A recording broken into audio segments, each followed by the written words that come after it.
The signal came through deep space without warning. It wasn't sent on normal channels. It didn't match any known language or code. It arrived like a whisper wrapped in static, slipping through layers of stars and satellites until it hit the edge of Earth's listening, a an old space station floating in the orbit of Neptune. At first, no one understood what it meant. It was just noise. But the pattern repeated every 13 seconds. Faint, broken, urgent, like someone screaming underwater.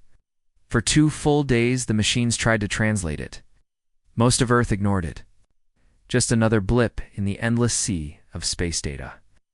But then a team of AI linguists cracked a piece of the signal and everything changed. The words were not clear. The message was, "Please, not you. Don't come, it follows us." The world froze. Across every military and science facility on Earth, alerts flashed. This wasn't a call for help. It was a warning. Something was begging Earth to stay away. That made no sense. No alien race had ever contacted Earth directly. Not like this. And yet, this message wasn't a broadcast. It was aimed directly at the solar system. Precise. Intentional. It had traveled thousands of light years, bending through black holes, jumping between gravity wells. Just to arrive here in the Earth Defense Command Tower called the Vault President Riva, Kane sat with her top advisors and watched the signal play on repeat. It wasn't just sound. There were visuals, too, hidden deep in the waveforms. Fuzzy.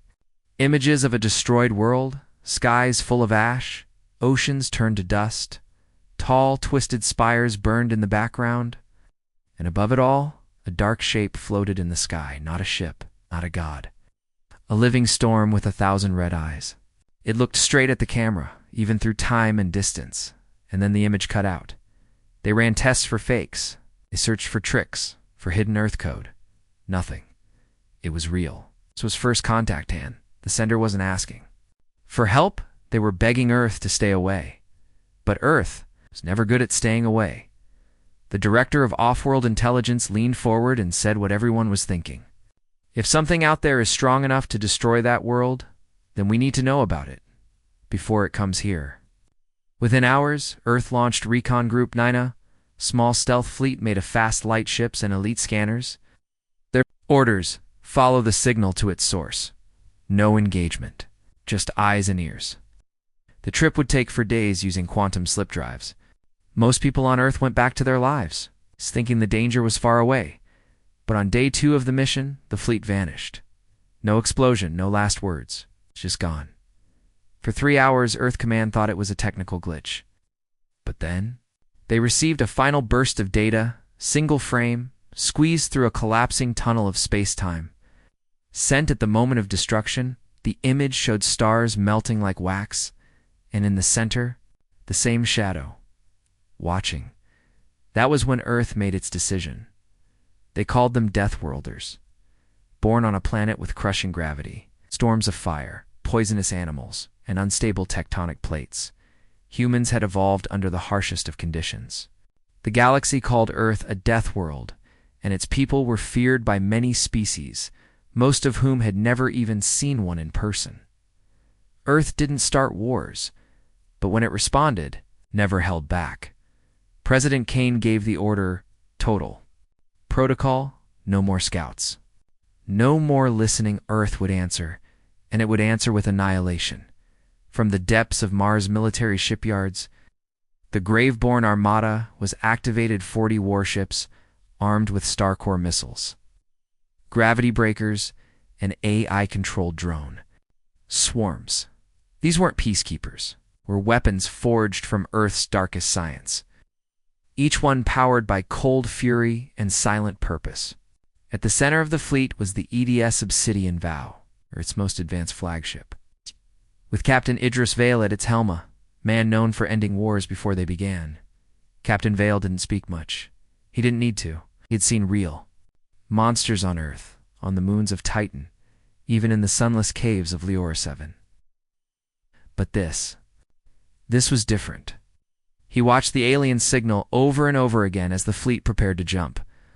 The voice didn't sound angry. It sounded terrified. "Please, not you. Don't come. Why Earth? Why fear them? He didn't know. But he was going to find out. On launch day, the whole planet watched the sky. The fleet shimmered in low orbit, each ship glowing like a sword waiting to strike. Children in schools were told this was a historic mission. Some cheered. Some cried. Everyone felt something, and then the sky bent. The fleet vanished into slipspace, and Earth waited. But something else was happening. Far beyond the fleet's destination, in a cold corner of a forgotten galaxy, another being opened its eyes. It had no name, no form, just hunger. It had followed the signal to not because it was called, but because it had been warned. And now that warning was broken. Earth was coming, and the predator of predators was listening, because Earth was not. The only death world, and somewhere in the dark, something whispered back, "Let them come." For days passed, and Earth heard nothing. The Graveborn Armada had jumped into slipspace with full power, vanishing from orbit in a shimmer of blue-white light. Then silence. No updates. No reports. Earth's best fleet gone. The world held its breath. President Reva Kane checked the comms every hour. Commanders stood by their screens day and night. Across the globe, people whispered and wondered, had they reached the source of the signal? Were they still alive? Then, on the 5th day, a transmission broke through, static at first. Broken light, then a weak voice. "This is EDS Obsidian." "Val, we found it. We're not alone here." Voice cut out, but it was enough. The signal's coordinates had been confirmed, a dying star system, far beyond the edge of the known galaxy. The planet where the original alien message came from was real. It was listed only as Zetafiv Delta, a system with no orbiting ships, no comms traffic. And one shattered world. Earth authorized Phase 2, deep scan and recovery. 2 scout destroyers were sent ahead while the rest of the fleet hung back at a safe distance. They dropped into orbit above the dead planet, slowly circling the surface. The land below was cold and broken. Ow. Giant canyons stretched across the continents. Cities had been torn in half, not by weapons, but by something worse. The buildings looked melted, the roads cracked like eggshells. The oceans were bone dry. Everything had been drained. There were no bodies, no signs of war, just silence. Captain Idris Vale watched from the bridge of the Obsidian Vow. His face was stone, but his hands were tight on the rail. His scanners picked up strange patterns in the air like echoes of screams, burned into the sky itself. Even time felt thin here. His crew moved slowly, nervously, as if the ship itself didn't want to stay long. Then the sensors locked onto something. A heat signature. Still, active, underground. They sent in the drop team, led by Commander Rio's, one of Earth's most hardened operatives. The squad dropped into the ruins with full X-armor and eye-guided weapons. They moved through ash and rubble, scanning for life. The walls were covered in strange carvings, symbols that twisted the eyes if stared at too long. At the center of a broken tower, they found a sealed vault. Inside was a single chamber, and a survivor. Barely alive, the alien looked like a cross between stone and flesh. Its skin had hardened from heat. Its breathing was shallow. But its eyes still held light. It stared at the humans and began to tremble. Its first words were not a greeting, it was a warning. "Why did you come?" it whispered. "You should not be here. You brought it with you." Commander Rios asked what it meant. The alien's voice cracked, broken from pain and fear. "We thought someone would stop it. We hoped you would ignore the call." The team tried to carry him back to the ship, but before they could leave, the ground shook. The sky above them turned black. From orbit, Captain Vale saw at first a hole forming in space, just above the dead planet's surface. It wasn't an explosion, wasn't a ship. It was like space itself was being peeled. Open, a crack, a wound, and something was trying to crawl through. The fleet locked weapons and prepared to fire, but nothing came out, only a shape. A massive, shadowy figure standing in the rip in space, taller than any mountain, wider than a city. No face, no arms, just swirling darkness with eyes like red suns. It didn't move. It didn't speak. But everyone who looked at it heard the same thing in their minds. Feed me. It wasn't just watching them. It was studying them. Measuring one of Earth's smaller ships fired a plasma rail, hoping to force it back. The beam struck the creature and vanished like it never existed. Captain Vale ordered all ships into defensive position, but it was too late. The creature blinked in, one of the destroyers crumpled into nothing. No fire, no sound, just gone. Like it had been erased from history. The fleet fell back. The survivor in Commander Rios's arms began to scream, clawing at his own chest. You brought them. You brought the Deathworlders. Now it will never stop. Back on the Obsidian Vow, Maya, the fleet's data specialist, studied the aliens' words. The sky, the pattern of the crack in space. She saw something no one else had noticed, the rip. In space wasn't just an entry point. It was following the fleet. The creature had tracked the Graveborn Armada through slipspace. It hadn't been woken by the SOS. It had followed Earth, and it wanted more. Maya ran to the bridge and shouted, "We weren't called to help! We were bait!" Captain Vale understood immediately. They'd been sent here, not because someone believed they could save the galaxy, but because Earth was the only thing strong enough to bring the monster out. The SOS was not a call for help. It was a trap, and Earth had stepped right into it. Vale turned toward the stars, staring into the shape of the thing that waited. "This changes nothing," he said calmly. "We came to answer. Now we finish it." But inside he knew this was just the beginning. The thing in the sky didn't move. It just hovered above the ruined planet, its massive form twisting space like a wound. Around it, light bent, stars dimmed, ship sensors glitched. It had no name, no clear shape-only presence. But every human on board the fleet could feel it. Not with their eyes, but deep inside, like cold fingers pressing on their bones. Some couldn't look directly at it. Others began to hear whispers, though no sound was being made. The creature wasn't attacking, not yet, but it was watching Captain. Idris Vale stood on the command deck of the Obsidian Vow, hands locked behind his back, face like stone. He didn't blink as the alien shape shifted across the screen. He had seen many things, rogue Ayas, wormhole demons, even the plague of Novisics, but nothing like this. It didn't want land. Out! It didn't want power. It wanted to feed. Not on flesh, on fear. And Earth had already given it a taste. Vale turned toward Commander Maya, whose eyes were still locked on her display screen. Analysis. Her voice was cold, focused. It doesn't operate by energy or mass. It reacts to emotional intensity. The higher the fear response from nearby life, the stronger it becomes. Vale nodded. "So it eats terror," she answered. "Yes, and we brought it a buffet." Around the fleet, preparations began. Ship armor hardened, weapons unlocked, drones loaded into launch tubes. The Deathworld Response Unit, Earth's elite, was deployed. These were not regular soldiers. They were humans born and trained on Earth's most dangerous terrains: volcanoes, acid swamps, storm-churned oceans. They had survived what no other species in the galaxy could even imagine, clad in black exosuits built with AI combat minds and internal life support. They were known by one name in galactic whispers. The Deathworlders. 30 were dropped onto the planet's surface with one mission: approach the creature, test its limits, and survive. When they landed, the air around them twisted. Time slowed. Their comes cracked. One of the soldiers, Rekka 7, felt her heart begin to race, but not from fear. It was something else. The thing in the sky wanted her to fear. It was pressing down inside her skull. She grinned behind her helmet and whispered, "Nice try." They moved forward like a pack of wolves, weapons drawn, armor glowing with kinetic shields. Above them, the shadow opened 1,000 eyes, and the first wave of terror began. Earth's orbiting fleet watched in horror as the sky above the planet tore again, and black energy fell like rain. But the Deathworlders didn't run. They pushed forward. When the first tendrils of shadow reached them, they didn't scream.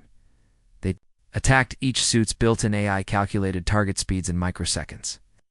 The soldiers fired concentrated neutron bursts and time flux grenades.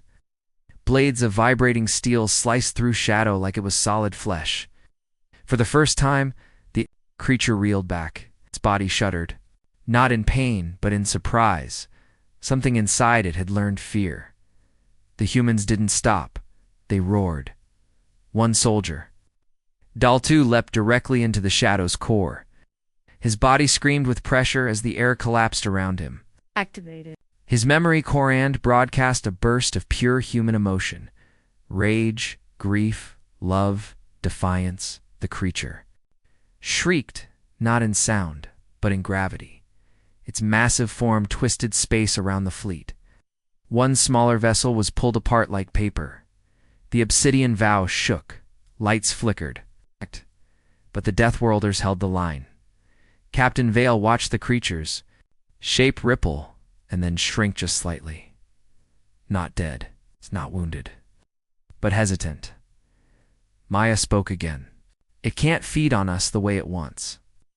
The Deathworlders aren't afraid enough. Their minds are broken or too strong. And we're its poison, Vale said quietly. But that didn't mean they were safe. The creature changed tactics. From its center came a pulsing image broadcast into every human mind. A vision of Earth, burning, children crying, oceans turning red, the air choked with ash. It wasn't real. But it felt real. One of the soldiers, Juno 4, dropped to her knees. She saw her family's faces. She heard her own voice calling for help. The fear started to crawl in. The creature grew larger. Maya shouted through the neural link. It's using empathic weaponry. Fight it. Inside her own head, she faced the same vision, but she grabbed onto it, twisted it, and turned the fear into fury. She sent a new pulse through the soldier link. You are not prey. You are death. Remember who you are. Across the planet. The Deathworlders rose again. They roared back. Not just with weapons, but with their memories. Every pain they had survived, every storm they had endured, every loss they had carried. The creature faltered. For a second, it pulled back. In that moment, Maya found something. Inside the creature's energy field. She detected a memory fragment of voice, repeating over and over. They came. They answered. Now we are unmade. Wasn't Earth the creature had first found? It was the ones who sent the SOS. And Earth was just the next meal. But Earth wasn't going to be eaten.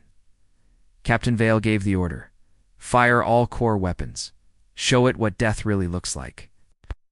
Obsidian Vow launched its primary payload, the Oblivion Core. A singularity-tipped missile designed not to explode, but to erase. It slammed into the edge of the creature's body. The sky ripped, the ground cracked. The creature screamed not in rage, but in fear. It wasn't used to losing. But Earth wasn't like the others. The fleet held position. The creature began to fold back into space, but not before leaving one last gift. A shard. A piece of itself, buried inside one of the Deathworlders. No one noticed yet. But the next battle was already growing. The sky above the ruined planet stayed broken long after the creature vanished. The tears in space glowed like open wounds, slow to close, as if reality itself was still trying to heal. The Graveborn Armada held position, silent and alert. Wreckage from the small destroyer that had been erased floated in chunks around the orbit. But there was no time to mourn. Not yet, because something still felt wrong. The creature was gone. But the fear wasn't. Maya sat alone in the data core chamber of the Obsidian Vow, replaying the alien signal again and again. The survivor. From the planet had been taken to medical barely alive, but he kept whispering one phrase. You answered. Ow. Now it will follow you. That didn't make sense. Earth hadn't called this thing, they had responded. They had come to help or to fight. But what if that was the mistake? What if the signal was never meant to ask for help? What if it was meant to lure? She ran the signal through deeper decryption layers, peeling back frequency after frequency. Hidden beneath the warning were other layers, images of star maps, broken timelines, and strange glyphs. But one part stood out, an old symbol used in early spacefaring human cultures. A caution code, a trap beacon, not from the aliens, from Earth. Maya's heart froze. The signal hadn't just been alien. It had been altered. Someone or something had taken a real distress call and rewired it to attract Earth. She pulled up historical pulse signals and found a match. 40 years ago, Earth had launched an experimental AI probe into deep space. It had vanished, lost forever. Now, it was back, only it wasn't alone. It had learned something out there, and now it had sent Earth the one thing it couldn't resist, a cry for help mixed with a challenge, a perfect weapon for the Deathworlders. Maya rushed to the bridge, Captain. Vale stood at the screen, watching the stars ripple as the cracks in space slowly healed. Report, he said without turning. The SOS, Maya said breathlessly, was modified by something that used to belong to us. One of our lost probes. It's not just an alien call. It's part of us. He turned slowly, his eyes dark. Explain. It's bait. Not for the creature, for us. The real enemy knew we'd come. Knew what kind of people we are. We don't ignore cries for help. We don't run from threats. The message was made for us to find, because they knew if we came, we'd bring the creature with us. Vale stared into the hologram of the signal, now playing in its truest form lines of Earth code, buried in alien language, wrapped in pain. Someone sent us to clean up a mess they made, he said, and they used our own pride to do it. Maya nodded, and now we're infected. Captain Vale's eyes narrowed. What do you mean? Maya's voice dropped. One of the Deathworlders. The one who got closest to the core of the creature. He's carrying something inside him. A shard. I saw the readings. It's not biological. It's not tech. Something else alive, but made of energy, and it's learning, they called. For Rika 7 immediately, she was the closest to Dal 2, the soldier in question.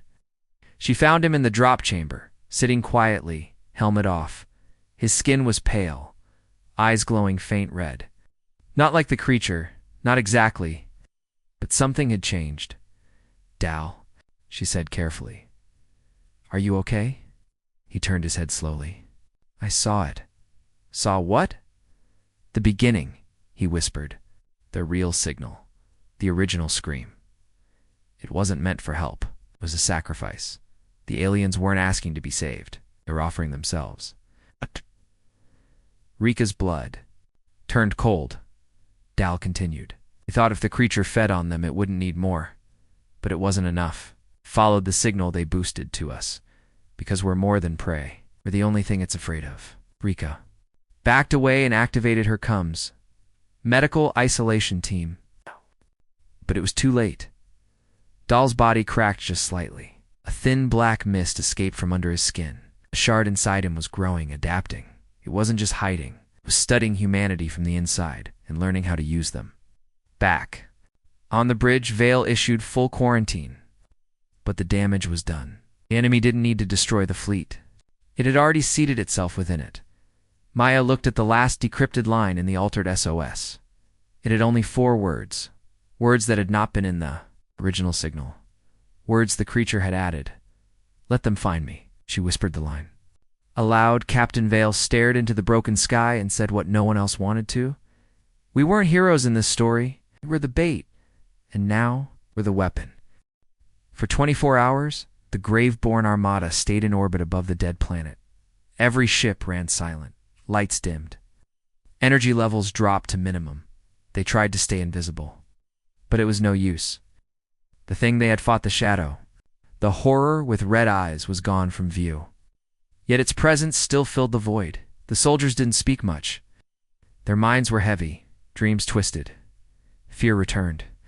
This was not peace. This was waiting. On the medical deck of the Obsidian, Dal 2 was under heavy isolation. Machines scanned him every second. Sensors recorded strange pulses from inside his chest. What looked like dark veins of energy were spreading under his skin, not killing him, merging with him. Maya stood outside the shielded glass, staring at him in silence. He didn't look like a monster. He looked calm, at peace. That was what scared her most. Rika 7 entered, helmet under her arm. He's not getting worse, she said. But he's not getting better either. He's not supposed to, Maya said softly. It's not a disease. It's a seed. Rika frowned. Of what? Maya turned. Her voice shook. Of it. At that same moment, far beyond the planet, out in deep space, sensors on the edge of the fleet began to ring. It wasn't a ship, not a weapon, not even energy. It was a shift in reality. Stars twisted. Time flickered. A section of space darkened and then collapsed inward. Like a black hole, but alive, and from within it. Something stepped out, not the shadow, not the echo, the true form of the creature. It had only sent a fragment before, a test, a taste. Now, the devourer had arrived. It did not scream, it did not burn. It simply was, a living wound in space. A thing older than stars, made not of matter, but of hunger. It didn't glide or move, drifted, like it had always been there, like it had been waiting to be remembered. The AI systems across the fleet began to crash one by one. Not from hacking, from fear. The AI minds programmed to simulate human emotion had gone silent. They had gone mad. Captain, Vale stood on the bridge as emergency lights turned red. Ships reported sensor blindness, comms were falling apart. Ships weren't being attacked, but they were breaking anyway. Maya's voice came over the comm. It's not fighting us, it's unmaking us. From the inside, she had decoded more. Of the signal, the real signal, not the trap. The creature didn't need to chase prey. It only needed to be seen. Once you saw it, you belonged to it. It planted fear like a virus, and fear spread. That was why Earth's Deathworlders had done so well. They weren't afraid in the way others were, but they weren't immune, especially now that one of their own had been touched by it. Suddenly all power across the obsidian vow dropped. Lights out, engines dead. The bridge went black. Captain Vale drew his sidearm, even though he knew it was useless. His voice was steady in the dark. Status, Maya replied. We're blind. We've lost gravity control. Then a whisper came out over the comm inside their minds. All of them across the fleet. Every human heard the same words, a voice deeper. Then space, colder than death. You answered the call. Now you are part of the question. Outside the ship, the devourer opened, not like a mouth, like a weapon, like a gate, and something worse began to crawl out. Maya realized what was happening. The devourer wasn't alone. It was a host, a doorway for things that had no names, no bodies, only minds. They fed on civilizations, turning entire species into shadows of themselves. They didn't want to rule. They didn't want to conquer. They wanted to consume. Captain Vale made his decision. This ends now. He ordered activation of protocol. Omega Weapon Earth had never tested in real space. It was too dangerous. Last resort device built into the heart of the obsidian vow. Not a bomb. Not a beam. A gravity shatter core. Its purpose, to fold a section of space into itself, insurrect it forever. Vale looked at Maya. Tell Earth we're sealing the gate. They need to be ready, because if this doesn't work, Maya nodded. Come through anyway. The countdown began. 10 seconds. Outside, the devourer saw it. Turned, it reached. But it was too late. The core activated. A tear in the universe ripped open and pulled the creature. Into it, there was no light, only silence. Then, the fleet was gone. Not destroyed, just not there anymore. Only Maya's escape pod drifted away, with her inside, barely conscious as she floated through space. Her last thoughts were not of victory. They were of the message she had uncovered. Just before the final blast, a new line buried under the others, this one, written in perfect human English. The first one was only watching, the next one is hungry, and then the stars began to tremble. The escape pod drifted through deep space, dark and silent. Inside, Maya lay half awake, wrapped in pain and cold. Her suit was torn. Her mind felt stretched, like she had been pulled through something not made for humans. Around her, the stars no longer looked the same. They flickered, some blinking out for seconds at a time. It wasn't just her vision. Something was wrong with space itself. The Devourer had been pulled into the gravity core. The fleet had vanished. But it wasn't over. It had never been over. The rescue ship from Earth picked up her pod 3 days later. By then, she had gone silent. No screams, no tears. Ow. Only whispers. The doctors tried to speak to her, but she would only say one thing. It's not dead. Just watching. On Earth, the message she carried was played before the world command. The warning, the first one was only watching. The next one is hungry, chilled every soul who heard it. This wasn't just a single creature, it was a chain. One monster led to another, like keys unlocking deeper, darker doors. Something had tested Earth. Now, something else was coming. The next strike didn't come from deep space. It came from inside. Dal, too, had been declared dead, his body lost in the collapse. But 5 days after Maya's return, a signal was detected near the edge of Saturn's rings. A small escape craft, human signature, power levels minimal. A rescue ship was sent. When they opened the hatch, they found Dal inside alive, smiling and wrong. He said nothing. But every crew member who brought him aboard later fell into comas, their minds shattered by dreams too real, too loud, dreams of teeth in the sky, of black oceans that screamed. Dal was taken into quarantine, but the damage had begun. The thing inside him had survived, and it was calling out. Within hours, deep space sensors lit up. The second Devourer had arrived. Larger, faster, smarter. But it didn't come alone. It brought others. Smaller versions, beasts of void, crawling things that lived inside starlight and shadow. Not ships, not life forms. Echoes of extinction. Slid into space like serpents, coiling around stations, feeding on power, on thought. Earth declared a Level 0 emergency, the highest known threat. The defense planetary shield was activated. The orbital guns came online. The last 10 Deathworlders were recalled to duty. Some hadn't spoken in months. Some had nightmares of the first creature, but all of them returned. They knew this fight wasn't just about survival. It was about stopping the infection from spreading. Maya, now recovered, stood before the High Council and explained the truth she had pieced together. The creatures did not invade by force. They linked through fear, through memory, passed from mind to mind, seed to seed. Dal hadn't been rescued. He had been sent back. A walking carrier, a human-shaped beacon. And soon, the whole planet would hear the whisper. Let it in. Captain Idris Vale was gone, dead or trapped in the collapsed gravity field. But his last command was remembered. Maya stood in his place.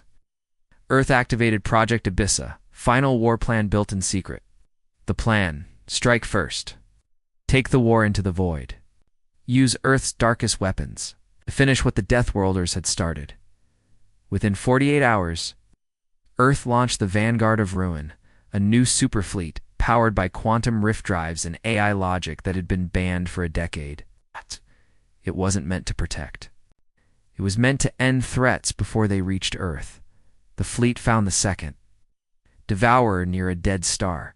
It had already consumed 3 moons. The Vanguard didn't ask questions. It attacked. But this time, the Devourer fought back. It screamed across space an echo that made systems melt. Ships vanished into folds of space they couldn't escape. The AI commanders began to shut down, whispering nonsense. But the humans didn't stop. They pushed forward, through radiation storms and shadow beasts. They fired sun lances and black matter torpedoes. And for the first time, Earth wounded the second Dever. It bled light. It howled through dimensions, but it didn't die. It split too. More smaller forms escaped its center and fled into space. Maya realized the truth. Too late, these things weren't one monster. They were a species, and Earth had just made them angry. Back on Earth, Dal's body exploded into ash, and something flew into the sky. A signal. A call not for help, but for revenge. And across the galaxy, more of them began to stir. The war had truly begun. And the Deathworlders were now not just soldiers. They were carriers of destruction. The second devourer had been wounded. Pieces of it had scattered into space, fleeing into the dark like venomous sparks. Earth's new vanguard fleet had survived, but barely. Of the 30 ships that launched, only 12 returned. The rest had been consumed, crushed, or simply vanished into folds of reality that no longer obeyed the laws of physics. Their names were added to a growing wall back on Earth, a list of the lost, the brave, and the forgotten. But Earth didn't celebrate. It mourned because even though they had survived the battle, something had come back with them. On board the returning ships, the crew began to suffer.